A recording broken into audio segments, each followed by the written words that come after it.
Hi guys, welcome to Subhash Movie Reviews YouTube review channel. Here is the non-spoiler review of the film Vishwanath and Sansu Telugu dubbed movie review and rating. Acted by Surya, Mamita Baiju, Radhika Sarath Kumar and other actors etc. ఈ movie lucky Bhaskar movie director Venky Atluri గారు direction చేశారు. ఈ రోజు morning special 8 AM special show చూడడం జరిగింది. చూసిన తర్వాత నాకు ఎలా అనిపించిందని విషయంలోకి వెళ్ళేలోపు చాలా రివ్యూస్ ఇచ్చాను, చెక్ చేయండి. ఈ రోజు ఒకటో రివ్యూ, రేపు అగదా రివ్యూ ఇస్తాను. రివ్యూస్ ఒకేసారి ఇవ్వలేను కదండి. నా కంటెంట్ నచ్చితే లైక్ షేర్ సబ్స్క్రైబ్ చేసి పక్కన ఉన్న గంట సింబల్ క్లిక్ చేసి నా ఛానల్ సపోర్ట్ చేయగలరు. ఒక విషయం చెప్పాలి, సూర్య గారు తెలుగులో డబ్బింగ్ చెప్పుకున్నారంట. చాలా మంది లిప్ సింక్ సెట్ అవ్వలేదు అన్నారు, కానీ నాకైతే సెట్ అయినట్టు అనిపించింది. ది వెడ్డింగ్ సాంగ్ అని ఒక సాంగ్ కూడా పాడారు, ఆ సాంగ్ కూడా బాగా పాడారు అనిపించింది నాకైతే.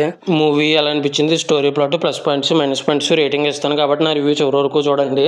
స్టోరీ ప్లాట్ విషయానికి కనుక వస్తే, ఇంకా హీరో వచ్చేసి సంజయ్ విశ్వనాథ్ అని షార్ప్ షూటర్ అండ్ మంచి బిజినెస్ మ్యాన్, ఇంకా చాలా మంచి వ్యక్తి కూడా. అతనికి అనుకోకుండా ఒక అవసరం వస్తుంది. ఒక ట్విస్ట్ ద్వారా ఒక మమితా బైజు హీరోయిన్ పరిచయం అవుతారు. ఆ ట్విస్ట్ ఏంటి, ఆ తర్వాత ఏం జరిగింది అనేది రిమైనింగ్ స్టోరీ. ఆ ట్విస్ట్ చెప్తే స్పాయిలర్ అయిపోద్ది. ఇంకా మూవీ చూసిన తర్వాత నాకు ఎలా అనిపించింది అనే విషయానికి కనుక వెళ్తే, చాలా beautiful family drama with beautiful emotions, ఒక బ్యూటిఫుల్ మూవీ అన్న ఫీలింగ్ కలిగింది నాకైతే.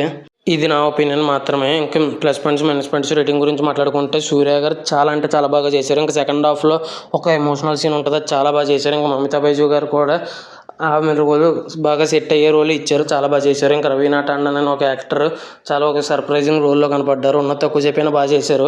ఇంకా రాధికా శరత్ కుమార్ గారు క్యారెక్టర్ కూడా హీరో మదర్ కింద చాలా బాగా చేశారు. ఇంకా నాజర్ గారు ఉన్నది తక్కువసేపు అయినా స్క్రీన్ ప్రెజెన్స్ చాలా బాగా చేశారు. ఇంకా రఘుబాబు అనే యాక్టర్ కూడా ఇతని సైడ్ నుంచి కామెడీ బాగుంది, ఉన్నది తక్కువసేపు అయినా కూడా. ఇంకా జీవి ప్రకాష్ గారు మ్యూజిక్ అయితే ఒక్కటే చెప్తానండి, ప్రాణం పోసారు. ఇతను తప్ప ఇంకెవరు సెట్ అవ్వరన్నంత గొప్పగా అనిపించింది మ్యూజిక్. ఇంకా వెంకీ అట్లూరి గారు చాలా చాలా చాలా అద్భుతమైన బ్యూటిఫుల్ మూవీ చూశాను అని చాలా మనసు ప్రశాంతంగా అనిపించే సినిమా అయితే తీశారు. చాలా అద్భుతమైన డైరెక్షన్ చేశారు అసలు.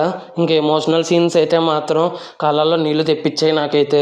ఇంకా ఫైనల్గా ఈ మూవీకి వచ్చేసి మైనస్ పాయింట్ చూశాను కనుక వస్తే, సినిమా ఫస్ట్ హాఫ్లో కొన్ని చోట్ల, సెకండ్ హాఫ్లో కొన్ని చోట్ల స్లోగా అనిపిస్తుంది. కొద్దిగా రొటీన్ స్టోరీని డిఫరెంట్ ఎగ్జిక్యూషన్ చేశారు.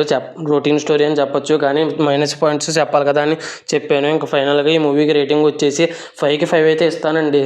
ఇంకా ఈ మూవీకి రివ్యూ ఇది నా ఒపీనియన్ మాత్రమే. ఇంక ఇంతమంది చూశారు, చూసుంటే మీకు ఎలా అనిపించింది, మీరు ఎంత రేటింగ్ ఇస్తారు చూసుంటే అనేది కింద కామెంట్ చేయండి. ఈ రోజు ఆఫ్టర్నూన్ చూసి ఈవినింగ్ మా కుటుంబం మూవీ రివ్యూ ఇస్తాను కదా, మూవీ రేపు రివ్యూ ఇస్తాను. అన్ని రివ్యూలు ఒకేసారి ఇవ్వడం కష్టం కదండి. ఇంకా నా కంటెంట్ చూడండి, నా కంటెంట్ నచ్చితే లైక్ షేర్ సబ్స్క్రైబ్ చేసి నా ఛానల్ సపోర్ట్ చేయగలరు. మా కుటుంబం రివ్యూ అయితే ఈవినింగ్ కలుగుతాను. Thanks for watching. జై హింద్, సైనింగ్ ఆఫ్, బై బాయ్.